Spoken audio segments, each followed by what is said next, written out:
Muy buenas tardes tengan todos ustedes, amigas y amigos que me hacen el favor de escucharme, compañeras y compañeros antorchistas. Apenas una semana después del retorno a las clases presenciales, la Secretaría de Educación Pública ordenó dar marcha atrás en la Ciudad de México, argumentando el riesgo sanitario que implican para la comunidad escolar. En otros estados del país en que dichas clases estaban programadas, ni siquiera hubo el tiempo para iniciarlas. Debo reconocer, amigas y amigos, que en este caso la Secretaría de Educación Pública tiene razón. En abono a lo correcto de esta decisión, he leído opiniones de varios expertos de todo el mundo que hace rato vienen dando la voz de alerta sobre un repunte de la pandemia y han subrayado el creciente riesgo que representan las clases presenciales en este momento. Por ejemplo, la página digital World Socialist Website, pero así está el título, el 19 de junio dijo: la variante Delta en el Reino Unido se dispara y los casos aumentan más rápido entre los niños en escuelas. La variante Delta de que habla la nota es una mutación del virus presente en Inglaterra que, al decir de los expertos, es notablemente más contagiosa y mortal que el virus original, el SARS-CoV-2, particularmente en niños y jóvenes. Sigue la nota. La infección por COVID-19 puede tener graves consecuencias para los jóvenes.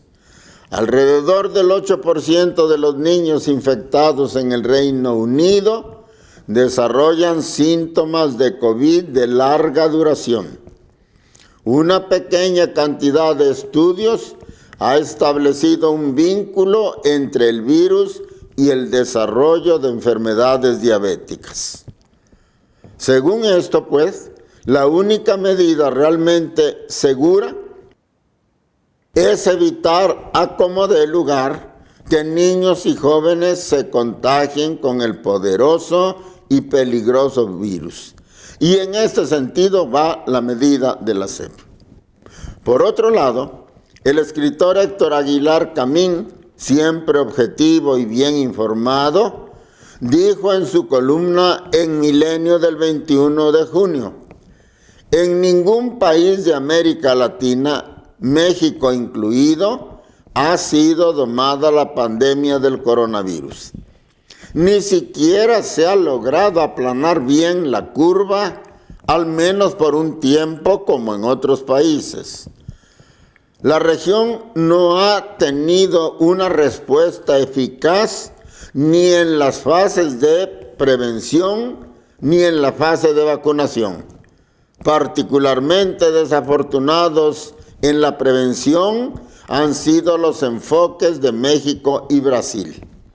Más abajo agrega, solo Chile y Uruguay avanzaron con pie firme en la fase de vacunación. Pero aún ahí, el bicho ha vuelto por sus fueros, de modo que crecen los nuevos casos y se saturan los hospitales.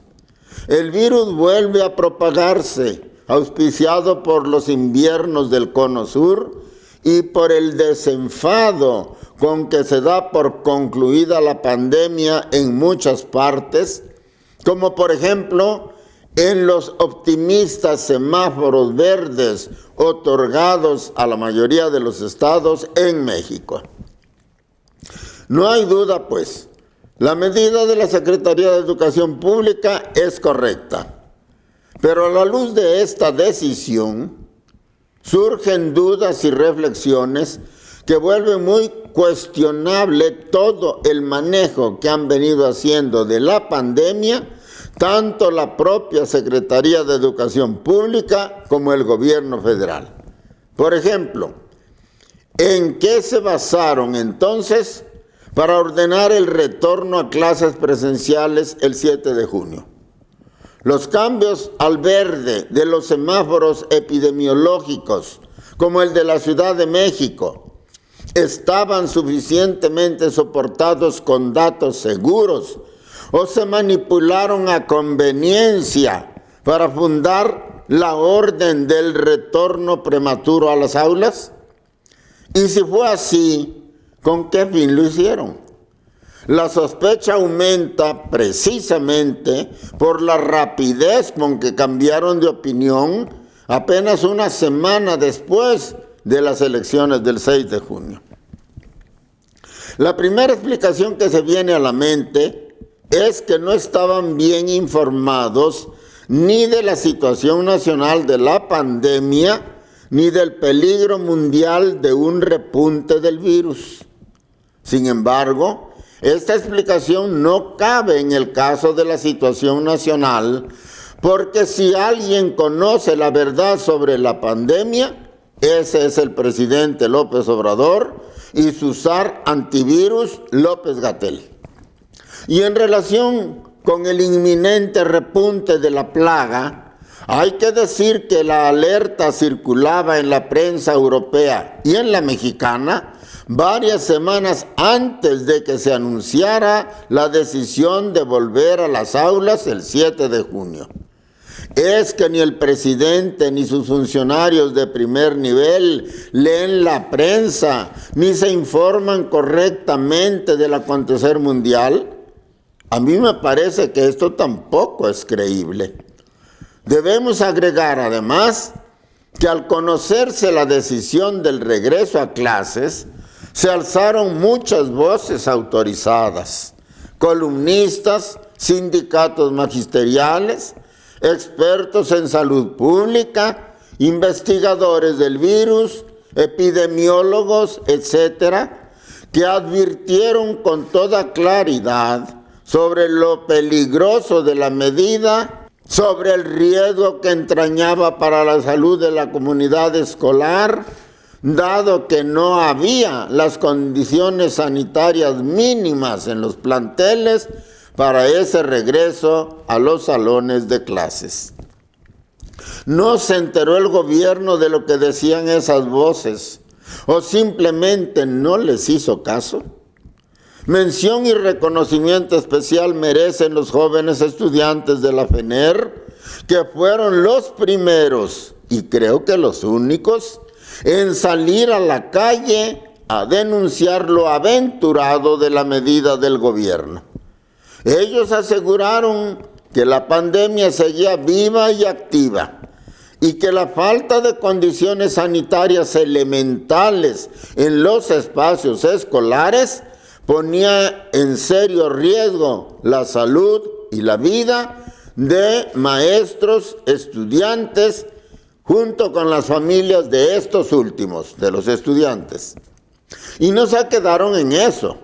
Reconocieron la urgente necesidad del regreso a las clases presenciales y el deseo del estudiantado nacional de volver ya a sus escuelas y a sus maestros, dado que la educación a distancia no es una solución satisfactoria y que miles de jóvenes de bajos ingresos o de zonas marginadas no tienen acceso a ella.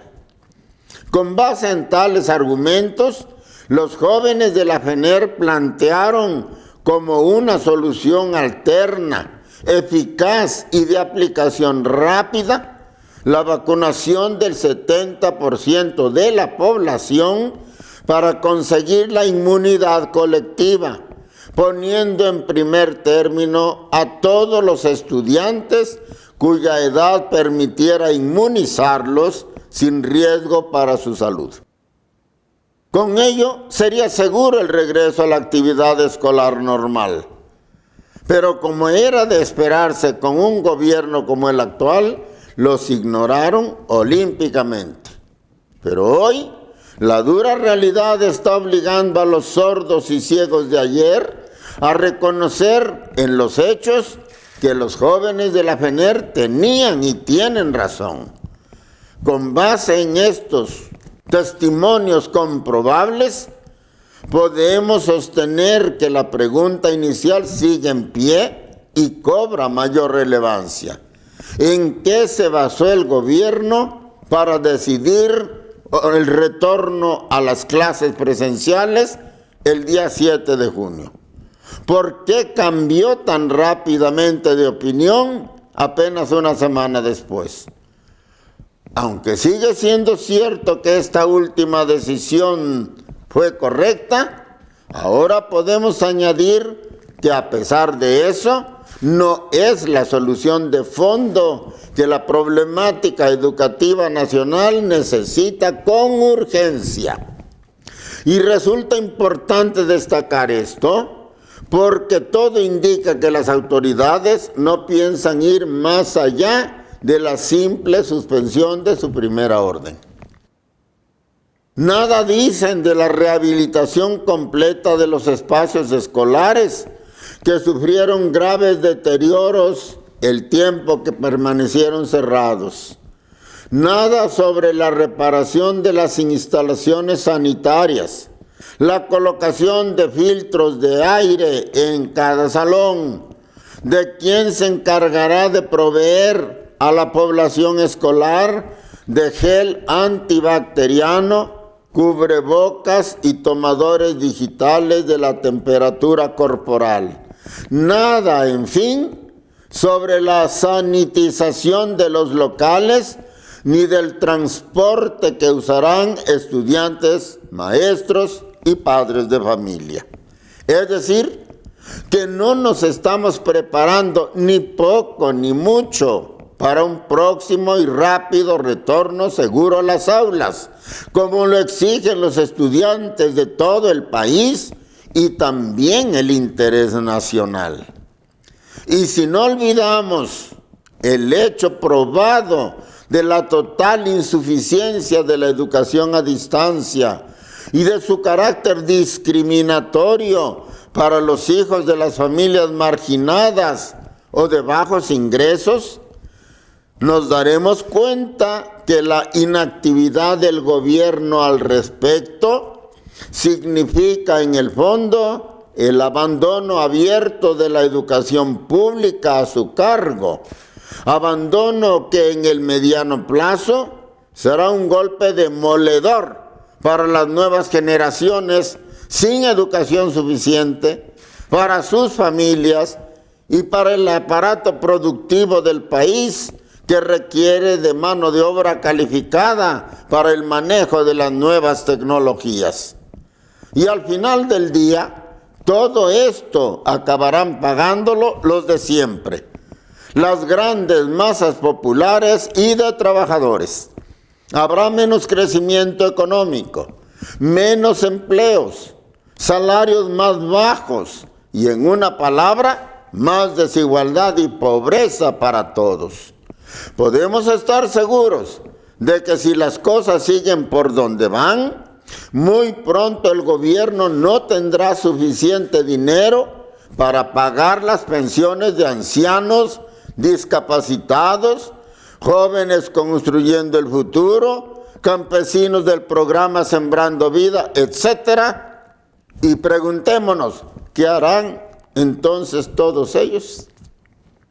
Ante tales problemas, se hace indispensable recordar que existe una medida que puede suplir con eficacia y rapidez la ausencia de una política sanitaria integral del gobierno. Esa medida, como bien y oportunamente lo señalaron los jóvenes de la FENER, es la vacunación de todo el país. Pero, ¿qué hay en este importante terreno? Desgraciadamente, tampoco aquí las cosas van mejor.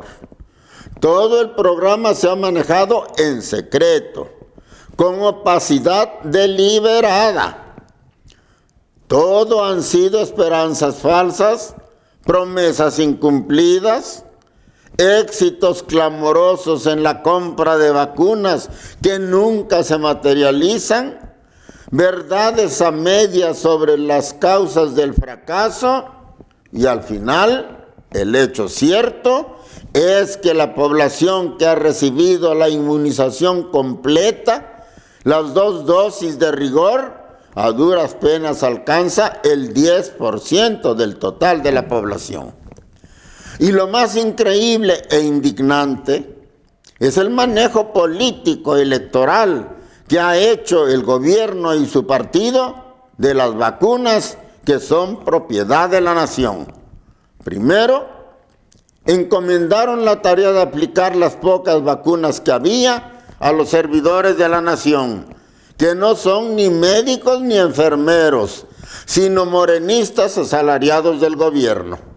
El desorden, la lentitud, el maltrato a la gente y la discriminación que desplegó este grupo de propaganda levantaron tal clamor de inconformidad y denuncias del público que al final tuvieron que hacer cambios para mejorar el proceso. Morena y el presidente se estaban desprestigiando en lugar de cosechar aplausos por la vacuna. Enseguida vino un avance de la vacunación que casi no se notaba. Había más propaganda triunfalista por la llegada de las primeras dosis a México que aplicación efectiva a la gente. El gobierno dijo que todo se debía al incumplimiento de contrato de los fabricantes. Pero con el tiempo hemos sabido que en realidad no había tal contrato. Las vacunas que se retrasaban eran una generosa donación de las empresas que las fabricaban.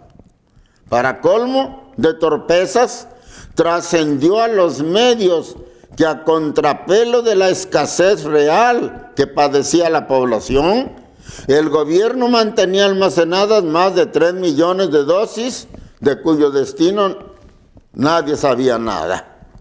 Entonces llegó la campaña electoral y sorpresivamente la velocidad de vacunación subió como la espuma.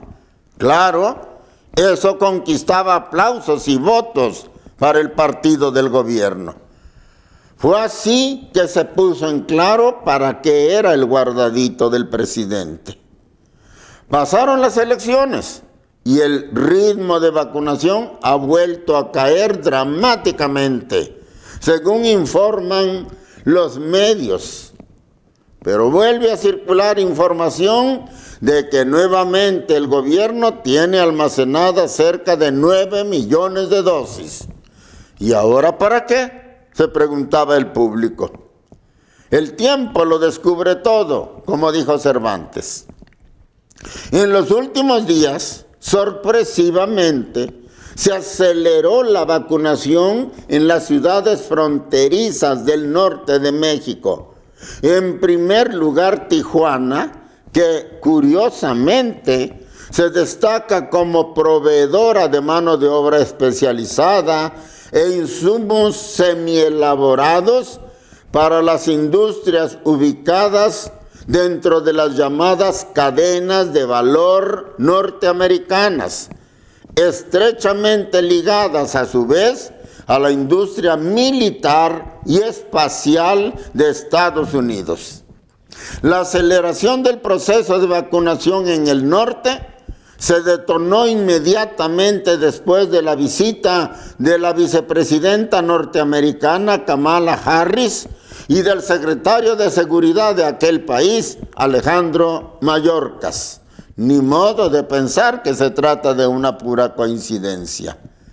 El diario El Economista del 15 de junio informó: paralelamente, esta mañana se recibió en el Aeropuerto Internacional de la Ciudad de México 1.350.000 dosis de Johnson & Johnson como parte de la donación que hizo el gobierno de Estados Unidos. Estos biológicos serán aplicados en 38 municipios de la frontera norte de nuestro país. ¿Qué les parece la generosidad de nuestros vecinos ricos? A mí, todo lo dicho me da la certeza de que tienen razón quienes afirman que tanto la insistencia en reabrir las escuelas el 7 de junio, un día después de las elecciones, como el uso faccioso de las vacunas y ahora la obsecuencia servil frente a los intereses yanquis, son pruebas irrefutables de que todo es una vil manipulación del electorado mexicano para elevar la simpatía y los votos de Morena en la elección pasada y en las que vienen, por órdenes de su estratega principal, el presidente López Obrador. Los jóvenes estudiantes de todo el país, y no solo los de la FENER, deben salir a la calle ahora a exigir una política sanitaria integral de los espacios escolares o la vacunación rápida y masiva de todos ellos para un pronto y seguro retorno a las clases presenciales. Todos debemos respaldar la justa lucha de los estudiantes, porque a través de ellos se expresan los más profundos y genuinos intereses nacionales, en particular los de las clases marginadas y de menores ingresos. Sumémonos todos a la lucha del estudiantado nacional, el futuro de México, que es nuestro propio futuro. Muchas gracias.